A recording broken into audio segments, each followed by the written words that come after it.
no? And paano bang pag-take one or hanggang dalawang tablet, capsule po, no? Yung pag-take po natin 2 to 4 hours before any activities that you're going to engage, no? So either physical work activities, sports activities, sexual activities, it really helps po, no? So, bukod po dyan, may community po tayo, yung lahat yun ng nabebenta nating product, we also help, no, yung less fortunate people. Nagkakaroon po tayo ng mga charity program through yung King Tut Riders Club. So, yung mga motorcycle rider.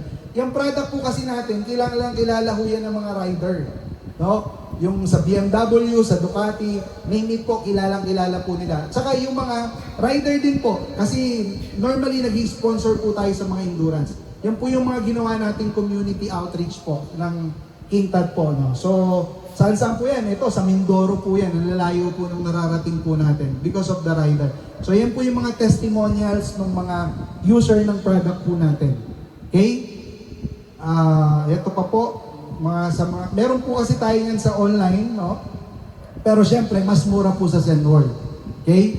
So, ayan, marami po tayong mga testimonies. Ito po yung mga vlogger, artista, even famous personality. Makita niyo si Senator Bato dyan. Diba? Talagang ano na po yan, proven and tested na po yung product natin. Kaya hindi ko nakakahiyang i-market po yan. Subukan niyo pong magbenta sa mga kakilala niyo. Sigurado hahanap-hanapin po kayo. Pag wala kayong dala, magagalit pa po sa inyo. Diba, bibili? Kasi na-experience ko po yan pag may mga ride po kami or kaya nakita ko ng mga kakilala ko na nabigyan ko po ng product. Sasabihin, ano ba yan? Ba't di ka nagdadala? So, talagang hinahanap po nila yan. Kasi maganda po yung product. Talagang, ano po yan? Yung, di ba, ang tao bumibili dahil, ano po, nararamdaman nila yung effect. Tama po ba? So, ito po, the good thing with our product, in 2 hours time, yung iba nga po 30 minutes, depende po sa metabolism, nararamdaman po nila. And it really helps po. So, kumpleto po tayo ng mga endorser din po. So, may mga endorser. Kaya hindi na po tayo mahirapang mag-market niyan. No? And napakasimple lang pong i-market po niyan. Yung 888, saglit nyo lang pong ma-close yan. Lalo na sa mga tatay, no? Yung mga may asawa po, napakadali pong ibenta po ng product po natin. So, ayan po yung mga social media. Meron din po tayong YouTube channel. Kung gusto nyo maintindihan regarding about the product, kumpleto po tayo dyan. Pag isesend nyo po sa mga prospect ninyo, pwede po yan natin gawin. Kasi lahat naman ngayon naka-social media platform na. So, ayan, may mga ano tayo, tawag dito, shirt mug na ano. Mamaya, meron po tayong bibigay na mug. Tama? Ayan, para-parapol. May paparapol po tayong mug and t-shirt po. So, yan po yung mga brand ambassador po natin. Madadagdagan pa ngayon yung 2025. Kaya, kumbaga, kung magmamarket po tayo ng isang produkto, we make it sure na yung product na i-market nyo is a quality product. Okay po ba yun?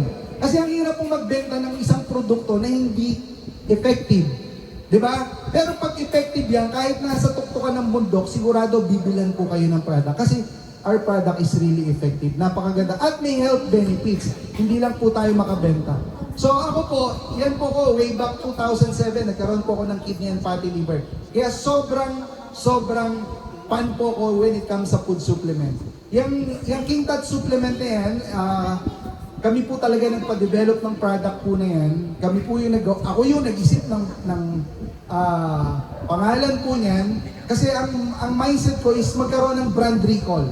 No, medyo comedy siya, medyo nakakatawa, pero may brand recall po yan, hindi mahirap. So, kaya na-engage po kami sa food supplement. So, when it comes sa food supplement, talagang minaster po namin yan for 18 years, no? Talagang ginagamit po namin yung product. May product po kami na way back 2007 from the US, supplement din po yun na ginamit na talagang nakatulong po sa health namin. No? So, yan. Napakarami na rin pong award na nakuha po when it comes sa ganitong klase ng business industry. Kaya naman, pinipilit namin na makatulong din, na mag-benefit po tayo. So, yan po yung because of network marketing business, yan, nakapag-travel po kami. Ito po, baka sabihin nyo kasi nagjo-joke lang ako na nakapunta ng Peru. So, ito po yan, sa Machu Picchu po yan, last 2018 po. So, ayan, napakarami po namin travel. Ang ganito po kasing business, very rewarding tong business na to. Kaya yung promo ni Kajem, ng Zen World, ng binanggit ni Kajem po kanina, yung sa Boracay, samantalahin po natin yun. Diba? Lalo na pag libre. Kasi po, kami every time we travel po, libre po yan because of this kind of business industry. Kaya pagtutulungan po natin yan. No? And yan. So sa network, dito rin po kami kumita. So, kaya kung tinitingnan po ninyo na networking is a small time business, nagkakamali po tayo. It's a big time business po. Kapag mahal mo, iking mo.